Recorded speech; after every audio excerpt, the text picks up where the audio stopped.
So welcome back to yes group. मेरा नाम है आमिर और मैं हूं आपका एमएस एक्सेल ट्रेनर। ना ही केवल एमएस एक्सेल ट्रेनर, आप ये भी कह सकते हैं अकाउंटिंग ट्रेनर। और आने वाले ट्यूटोरियल्स के अंतर्गत मैं आपको बहुत जल्द कोडिंग के वीडियोस भी, कोडिंग के लेक्चर्स भी प्रोवाइड कराऊंगा। उसके लिए नोट्स बनाने स्टार्ट कर भी दिए हैं और उम्मीद करता हूँ कि आज या कल में ही आपको सबसे पहला लेक्चर HTML पे मिलेगा, जो कि होगा वेब डेवलपमेंट पे। और वो होगी पूरी की पूरी एक मास्टर क्लास, जिसके लिए मैं फ़िलहाल अभी नोट्स क्रिएट कर रहा हूँ। जैसे ही नोट्स बन जाएंगे तो उस पर भी आपको वीडियो मिलना स्टार्ट हो जाएगा। अगर आप कंप्यूटर लर्नर हैं, आप कंप्यूटर संबंधित कोई भी कोर्स करना चाहते हैं और अब तक आपने हमारे इस चैनल को सब्सक्राइब नहीं किया है, सब्सक्राइब कर लीजिए। इस चैनल पे आपको ऐसे बहुत सारे कोर्सेज मिलेंगे जो आपके लिए जॉब ओरिएंटेड हैं, जिनको आप सीख करके ईजिली 20-30 हज़ार रुपये महीने का अर्न कर सकते हैं। तो आज उस सीरीज़ में हम बात करने वाले हैं रिव्यू टैब पे। इससे पहले मैंने आपको home tab, insert tab, page layout tab, formula tab, data tab तक के लेक्चर्स प्रोवाइड करा दिए हैं। अगर आपने देखे हैं तो अब तक आपको ये सारे के सारे ऑप्शंस क्लियर हो गए होंगे। आज चूँकि MS Excel complete course series थी, बिल्कुल बिगिनर लेवल से लेकर के एडवांस एक्सेल तक, तो आज इस वीडियो में हम इस लेक्चर में कवर करेंगे रिव्यू टैब। चलिए स्टार्ट करते हैं। सबसे पहले रिव्यू टैब पे जब आप क्लिक करेंगे तो आपको कुछ सेक्शन दिखाई देंगे जिनको आप डिटेल में समझने की कोशिश करेंगे। सबसे पहला ऑप्शन है प्रूफिंग का, सेकंड है एक्सेसिबिलिटी का, थर्ड है इनसाइट्स का, लैंग्वेजेस का, कमेंट का एंड प्रोटेक्ट का। लास्ट में आपको लिंक का भी दिखता है, अभी इनका है सॉरी। अब ये कैसे काम करता है समझते हैं स्टार्टिंग से। सबसे पहला है स्पेलिंग का। अब ये कैसे काम करता है, मान लीजिए आप यहाँ पे आके एक वर्ड टाइप करते हैं HOOME, और आपको भी ये पता है कि HOOME कोई ऐसा वर्ड नहीं होता डिक्शनरी में। अगर आपने इसको MS वर्ड में टाइप किया होता तो ये नीचे से रेड मार्क बताता कि भाई जो आपने वर्ड टाइप किया है वो गलत है, या फिर ग्रीन मार्क बताता है कई बार अगर आपने कैपिटल या स्मॉल लेटर में कोई चेंजेस किए हों। लेकिन यहाँ पे MS एक्सेल में अगर आप ऐसा कोई भी वर्ड टाइप कर रहे हैं, जैसे हॉर्स की स्पेलिंग होती है HORSE, और मान लीजिए मैं HURSE करता हूँ, एंटर प्रेस करता हूँ, तो यहाँ पर आपने देखा HURSE लिखा हुआ है, लेकिन इसको इसने गलत नहीं बताया। हाँ, अब आपको चेक करना है कि वाकई में सही क्या होता, अगर होता क्या ये वाकई में गलत है, तो कैसे करते हैं। इसके लिए आप जैसे ही पहले वाले ऑप्शन पे क्लिक करेंगे तो बता रहा है आपको भाई नॉट इन डिक्शनरी। आपने जो वर्ड टाइप किया है HOOME, ऐसा तो कोई वर्ड डिक्शनरी में है ही नहीं। अगर आप चाहें तो जो सजेशन के तौर पर जो वर्ड डिक्शनरी में है वो है HOME। अगर आप चाहें तो चेंज पे क्लिक करें और ऑटोमेटिक आपका ये जो वर्ड है ये चेंज हो जाएगा HOME में। यहाँ पे इग्नोर वंस भी है। अब ये क्यों आता है, मान लीजिए आपने अपने प्लेस का नाम टाइप किया है, मैं घाटमपुर से बिलोंग करता हूँ, तो ऑब्वियस सी बात है अगर मैं घाटमपुर टाइप करूँगा तो ऐसा कोई भी वर्ड डिक्शनरी में नहीं होगा। लेकिन मैं उसको करेक्ट भी नहीं करना चाहूँगा, यानी घाटमपुर को मैं किसी दूसरे वर्ड के साथ रिप्लेस नहीं करूँगा, क्योंकि घाटमपुर एक करेक्ट वर्ड है, एक नाउन है, एक नाम है जगह का। तो अगर आप ये चाहते हैं कि भाई जो लिखा है वैसे का वैसा लिखा रहे और दोबारा एरर ना बताए, तो आप इग्नोर पे कर सकते हैं। इग्नोर और करेंगे सारे इग्नोर हो जाएंगे आपको। या फिर अगर आप चाहें तो आप ऐड टू डिक्शनरी कर लेंगे, तो ऐड टू डिक्शनरी करने से ये वर्ड ऑटोमेटिकली आपकी डिक्शनरी में ऐड हो जाएगा, और दोबारा अगर आप इस वर्ड को टाइप करेंगे तो ये एरर नहीं बताएगा। मान लीजिए आप इसको करेक्ट करना चाहते हैं, तो सजेशन आपको दे दिया है इसने, आप चेंज पे क्लिक करेंगे और ऑटोमेटिक वो चेंज हो जाएगा। आप सेम चीज़ यहाँ पे हॉर्स पे देखिए, HURSE बता रहा है भाई ऐसा कोई वर्ड डिक्शनरी में नहीं होता है। अगर आप करेक्ट करना चाहें तो यहाँ पे ऑप्शंस आपको दे रहा है, इनमें से कोई भी आप एक सजेशन ले करके आप चेंज पे क्लिक कर सकते हैं, या फिर आप ऑटो करेक्ट पे भी क्लिक कर सकते हैं। ठीक है, ऑटो करेक्ट पे क्लिक करेंगे तो क्या होगा, बिगनिंग से चेक करना स्टार्ट करेगा और एक एक करके करेक्ट करता चला जाएगा। तो मान लीजिए मैं क्या करता हूँ, मैं इसको करेक्ट करना चाहता हूँ, देखिए करेक्ट हो भी गया है ऑलमोस्ट ऑटो करेक्ट की वजह से। तो इस तरीके से ये काम करते हैं।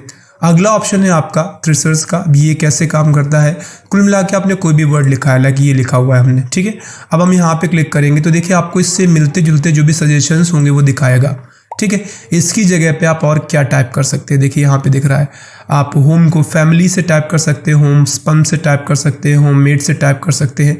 तो आपको जो भी चाहिए आप सिंपली उस पर क्लिक करें, एंड देन क्लिक करने के बाद मान लीजिए मैं जो भी चाहूँगा मैं जाऊँगा और उस पर क्लिक करने के बाद मैं उसको इंसर्ट कराऊँ या कॉपी करा दूँ। अब इंसर्ट कराऊँगा, देखिए उसकी जगह पे यहाँ पे वो वर्ड आ गया है, ठीक है। तो ये अगला है आपका थ्रेशर्स का। ये क्या करता है, जो भी आपने वर्ड टाइप किया होगा उसके सिमिलर वर्ड्स दिखाएगा आपको, और आप डायरेक्टली चाहें तो आप उसे यहाँ पे इंसर्ट करा सकते हैं। उसका अगला ऑप्शन है वर्कबुक स्टैटिक्स का। अब ये क्या बताता है, ये एक्चुअल में ये बताता है जो आपने वर्कबुक बनाया है इसका स्टैटिक्स क्या है, मतलब आपने अब तक कितने सेल्स यूज़ किए हैं, आखिरी सेल कौन सा था, कितने वर्ड्स आपने टाइप किए हैं, कितने सेल्स को आपने इस्तेमाल किया है। जैसे मैं एग्जाम्पल के तौर पर क्लिक करता हूँ तो आप इसको डिटेल में पढ़िए। एंड ऑफ शीट, शीट की जो खत्म हो जाएगा वो S6 से है। S6 ये रहा आपका, इस तरफ कोई और दूसरा वर्ड नहीं है तो कह रहा है S6 से खत्म हो जाएगा, ठीक है। सेल्स विद डेटा, किन सेल्स में डेटा है, वाकई में 2 हैं, एक ये है एक ये है। नीचे आप देखेंगे टेबल तो फिलहाल कोई भी नहीं है, शीट 1 है और सेल्स विद डेटा 2 है। तो इस तरीके से अभी तक हमने कोई फॉर्मूला यूज़ नहीं किया है। अगर आपको और डिटेल में समझना है तो मान लीजिए मैं आपको कोई दूसरी शीट दिखाता हूँ सो दैट शायद आपको थोड़ा ज़्यादा अच्छे से समझ में आए। तो मैं मान लीजिए यहाँ से मार्कशीट ओपन करता हूँ अपनी, ठीक है। अब ये हमने कुछ डेटा बनाया हुआ है, अभी यही चीज़ मैं यहाँ पे चेक करके देखता हूँ क्या होता है। तो मैं रिव्यू पे जाऊँगा एंड देन यहाँ से मैं जाता हूँ वर्कबुक स्टैटिक्स पे। अब देखिए यहाँ पे टोटल बता रहा एंड ऑफ शीट है O21 पे, O ये है आपका और 21 ये रहा आपका, ठीक है। इसके बाद बता रहा है सेल्स विद डेटा, 260 सेल्स ऐसे हैं जिनमें डेटा है, ठीक है। फार्मूला यूज़ किए गए हैं कितने, 76 फार्मूलाज यूज़ किए गए हैं। भाई ये अकेला नहीं है और भी इसमें शीटें हैं, आप यहाँ पे ध्यान से देखेंगे तो ये ओवरऑल आपको बता रहा है, ठीक है। तो वर्कबुक स्टैटिक्स का काम यही है। अब इसकी सहायता से आप अपने वर्कबुक का स्टैटिक्स पता कर सकते हैं। चलिए अगले ऑप्शन की बात करते हैं। यहाँ पे हम सबसे अगला ऑप्शन है हमारे पास चेक्स एक्सेसिबिलिटी का। अब ये क्या करता है, ये आपके डेटा में जहाँ पे भी आपने कोई गलती करी होगी ये उसको इंडिकेट करेगा, वहाँ पे हाईलाइट करेगा। अगले अगर हम ऑप्शन की बात करेंगे है स्मार्ट एंड लुकअप। अब ये कैसे काम करता है, मान लीजिए यहाँ पे मैंने जो भी वर्ड टाइप किया था मैं इसको करेक्ट करता हूँ। इसके बाद अब यहाँ पर आप जाएंगे और आप स्मार्ट लुकअप पे क्लिक करेंगे तो देखिए इंटरनेट से सर्च करेगा, बशर्ते आपके पास इंटरनेट कनेक्शन होना चाहिए और उससे संबंधित जो भी जानकारी है वो आपको दिखाएगा। जैसे बता रहा है होम जो है the place where ones live permanently specially was member of family and household. यानी यहाँ पे जो होम वर्ड यूज़ किया गया है ये एक्चुअल में एक जगह है रहने की जहाँ पे लोग रहते हैं, ठीक है। और उससे संबंधित जो भी इंटरनेट पे डेटा अवेलेबल होगा वो आपको विथ फिगर्स दिखाएगा। ये काम है स्मार्ट एंड लुकअप का। आप ये कह सकते हैं एक मिनी वेब ब्राउज़र है जो आप यूज़ करते हैं MS एक्सेल के अंदर। अगला ऑप्शन है ट्रांसलेट का। अब ये कैसे काम करता है, जैसे मान लीजिए मैं यहाँ पे लिखता हूँ व्हाट आर यू डूइंग, ठीक है, इंटर प्रेस किया। अब यहाँ पे मैंने क्लिक किया और क्लिक करने के बाद मैं यहाँ से जाता हूँ ट्रांसलेट पे। अब ये कैसे काम करता है, जैसे आप क्लिक करेंगे, क्लिक करने के बाद आपको बता रहा है कि भाई आपने लिखा है व्हाट आर यू डूइंग। अब इसे किस लैंग्वेज में आप चेंज करना चाहते हैं, मैं यहाँ पे क्लिक करूँगा। बहुत सारी लैंग्वेजेस है, आप अपने हिसाब से जो भी लैंग्वेज चाहे आप चुन लें। मान लीजिए मैंने इसका हिंदी चुना। अब हिंदी चुनने के बाद क्या होगा, आप देखिए यहाँ पे एंटर करेंगे तो आप बता रहा है व्हाट आर यू डूइंग का हिंदी होता है आप क्या कर रहे हैं। ऐसे कोई और भी वर्ड लिखा हुआ है, जैसे मैं कह रहा हूँ आई एम लर्निंग एक्सेल, यहाँ पे मैं टाइप करता हूँ, ठीक है। अब मैं इंटर प्रेस करूँगा, देखिए मैं उत्कृष्टता सीख रहा हूँ। अभी MS एक्सेल का एक्चुअल में गूगल में इसका वर्ड नहीं ढूंढ पाया है, इस वजह से यहाँ पे लिख दिया है कुछ उत्कृष्टता, बाकी सीख रहा हूँ करेक्ट है। तो ये कह सकते हैं आप एक ट्रांसलेटर है जो आप किसी भी लैंग्वेज में, हिंदी ही नहीं, अगर आप उर्दू चाहें, आप कोई दूसरी लैंग्वेज चाहें, आप केरला, कर्नाटका, कोई भी लैंग्वेज ऐसी है जो यूज़ करना, जैसे मलयालम आप यूज़ करना चाहते हैं जो कि केरला में यूज़ की जाती है तो आप मलयालम यूज़ कर सकते हैं, ठीक है। आप जैसे इंटर करेंगे तो देखिए यहाँ पे मलयालम में लिख के आ गया है, तो ये है ट्रांसलेटर। चलिए अगले ऑप्शन की बात करें, ये है कमेंट का। अब ये कमेंट कैसे काम करता है पहले आप वो समझ लें, फिर हम कमेंट इंसर्ट करना सीखते हैं। जैसे मान लीजिए यहाँ पे कहीं पे भी मैं यहाँ पे क्लिक करता हूँ, ठीक है, और मैं यहाँ पे एक ये चीज़ डालना चाहता हूँ कि मैंने यहाँ पे क्या किया है, ये रिजल्ट कैसे आया है पहचान के लिए, तो मैं यहाँ पे कमेंट इंसर्ट करा सकता हूँ। उसके लिए आप शिफ्ट F2 का भी यूज़ कर सकते हैं। मान लीजिए मैं यहाँ पे क्लिक करूँगा और मैंने लिख दिया here some formula is used, ठीक है, इंटर कर दिया। अब क्या हुआ, देखिए आप एक रेड साइन बन के आ गया। ये जब भी आप इसके ऊपर कर्सर लेके जाओगे तो ये बताएगा। अब नॉर्मली हम ऐसे नोट्स क्रिएट करते हैं जो हम चाहते हैं बाद में अगर कभी एकदम से हमारे सामने आ जाए, कोई चीज़ लिखी गई है और उसको हम पहचान लें कि हमने क्यों लिखा था, तो हम उसके लिए कमेंट्स का यूज़ करते हैं। हम कमेंट्स इंसर्ट कराते हैं, जैसे यहाँ पे आपने कमेंट किया, ऐसे किसी दूसरी जगह पे आप वाले 0 आया है इसमें मार्क्स, और मैं यहाँ पे न्यू कमेंट पे जाता हूँ, लिख देता हूँ this day student was absent, लिख देता हूँ। तो इससे क्या होगा कि 0 आए हैं तो पता ही है हमें, भाई 0 दिख रहा है हमें, लेकिन क्यों आए हैं अगर आप इसके ऊपर कर्सर ले जाएंगे तो आपको बताएगा कि इस दिन भाई स्टूडेंट एब्सेंट था, इस वजह से वो 0 मार्क्स आए हैं। तो वैसे नॉर्मली आप वहाँ से कर्सर ला देंगे तो जैसा का डेटा है आपका वैसे ही रहेगा, लेकिन अगर आप उसके ऊपर कर्सर लेके जाएंगे देन यू सी यहाँ पे इस तरीके से आपके ये आ जाएगा, ठीक है। अगला ऑप्शन है डिलीट का। अब मान लीजिए आपने कमेंट कहीं लगाया है, आप उसको हटाना चाहते हैं तो आप डिलीट का यूज़ कर सकते हैं। तो जैसे मान लीजिए यहाँ पे ये कमेंट, एक ये कमेंट है और एक ये कमेंट है।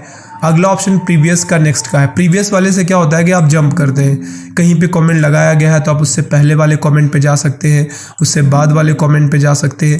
प्रीवियस एंड नेक्स्ट का कुछ ऐसा यूज़ है, पहले कमेंट से दूसरे कमेंट में शिफ्ट होना, दूसरे कमेंट से पहले कमेंट में शिफ्ट होना। ठीक है, मुझे कमेंट हटाना है तो मैं क्लिक करूँगा और डिलीट कर दूँगा। देखिए कमेंट हट गया यहाँ से। ऐसे ही अगर आप यहाँ पे मान लीजिए कमेंट लगा हुआ है, मैं एक और लगा देता हूँ, कुछ भी लिख देता हूँ, बाहर क्लिक किया। अब आपको ये देखना है कि आपके इस पूरी वर्कबुक में कहाँ कहाँ, वर्कशीट में सॉरी, कहाँ कहाँ पे कमेंट लगाए हुए हैं। तो सिंपली आप क्या करेंगे, आप शो कर सकते हैं। ठीक है, शो कर दिया आपने यहाँ से, तो अब क्या होगा, वो दिखते रहेंगे आपको। शो ऑल कमेंट्स कर दीजिए, सारे कमेंट्स जहाँ पे भी पूरे वर्कबुक पे लगे होंगे वो आपको दिखते रहेंगे। ठीक है, तो यहाँ से हम इस तरीके से कमेंट्स लगाते हैं, कमेंट्स हटाते हैं और कमेंट्स को शो करते हैं। कमेंट्स को आप एडिट भी कर सकते हैं। अगला ऑप्शन है आपका है protect sheet, protect workbook and allow edit ranges. अब ये कैसे काम करता है, आप इस पूरी की पूरी डेटा शीट को रीड ऑनली बनाना चाहते हैं, आप ये चाहते हैं एक सामने वाला सिर्फ इसको पढ़ पाए, इसमें कोई चेंजेस ना कर पाए, तो आप क्या करेंगे, आप केवल पूरी की पूरी वर्कशीट को चाहते हैं, पूरी की पूरी वर्कबुक को चाहते हैं। पहले आपको ये समझना है वर्कशीट कैसे काम करेगा। मान लीजिए मैं यहाँ पे क्लिक करता हूँ, क्लिक करने के बाद 2-3 टिक तो है ही है आपसे, कैरोसेल को लॉक करना है, आपको अनलॉक करना है। फिलहाल आप इस सब पे टिक क्लिक कर दीजिए।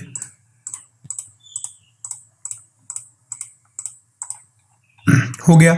अब एक पासवर्ड एंटर करिए, ओके करिए, एक बार फिर से डालिए एंड देन ओके कर दीजिए। अब क्या हुआ, आपकी जो ये वर्कशीट है ये पूरी की पूरी प्रोटेक्ट हो गई है। अब इसमें कोई छेड़छाड़ नहीं कर पाएगा। अगर क्लिक करेगा तो बता देगा the cell and the chart you are trying to change is on a protected sheet. To make changes and protect the sheet, you might be requested to enter the password. अब आप इसमें कुछ भी करेंगे तो उसके लिए पासवर्ड इंटर करना पड़ेगा, तब होगा। तो इस तरीके से अब आप अनप्रोटेक्ट करना चाहें तो आप इसे अनप्रोटेक्ट कर सकते हैं। सिंपली उसके लिए आपको पासवर्ड प्रॉम्प्ट करेगा, वो आपको डालना पड़ेगा। क्लिक करिए, गलत हो गया शायद पासवर्ड, फिर से एंटर करते हैं, ये लीजिए अनप्रोटेक्ट हो गई। अब इसकी एक कमी क्या है वो मैं बताता हूँ आपको। जैसे नॉर्मली क्या है, मान लीजिए मैंने इसको प्रोटेक्ट किया तो मैं प्रोटेक्ट शीट पे पासवर्ड लगाता हूँ, ओके कर दिया, ठीक है, प्रोटेक्ट हो गई, कोई कुछ कर नहीं पाएगा, सही है। आप दूसरी शीट पे जाएंगे तो यहाँ पे आराम से हो जाएगा क्योंकि उसी शीट को हमने प्रोटेक्ट किया है। अब आप ये चाहते हैं जो आपने बनाया है इसको कोई डिलीट भी ना कर पाए, तो डिलीट हो जाएगी। अभी अगर आप राइट क्लिक करेंगे तो यहाँ पे डिलीट आपको दिख रहा होगा। अगर आप इस पूरी की पूरी वर्कबुक को प्रोटेक्टेड बनाना चाहते हैं कि कोई डिलीट ना कर पाए, तो उसके लिए अगला ऑप्शन है आपका प्रोटेक्ट वर्कबुक का। अब ये कैसे काम करता है वो देखिए। इसके लिए आपको सिंपली आना है प्रोटेक्ट वर्कबुक पे, अब यहाँ पे आपने एक पासवर्ड डाल देना है। अब क्या होगा, अब लिख तो सकता है कोई भी इसके अंदर कुछ, देखिए, लेकिन अगर कोई इसको डिलीट करना चाहेगा, देखिए यहाँ से डिलीट वाला ऑप्शन गायब हो गया है, डिलीट नहीं होगा। ठीक है, तो इस तरीके से अगर आप चाहें तो प्रोटेक्ट वर्कबुक को यूज़ करके अपनी वर्कबुक को फुली प्रोटेक्टेड बना लें, इसके बाद वो डिलीट नहीं होगी। इसके बाद फिर से डालता हूँ, ओके कर दिया। अभी क्या होगा, ये रेंज हमारी यहाँ पर इस तरीके से सेट हो गई है। अगर आप ये रेंज किसी के साथ शेयर करते हैं इंटरनेट पे, मतलब ये आप नेटवर्क पे शेयर करते हैं, तो क्या होगा, इस रेंज को अगर कोई एडिट करना चाहेगा तो उसके लिए वो पासवर्ड डालना पड़ेगा जो आपने पासवर्ड यहाँ पे यूज़ किया है।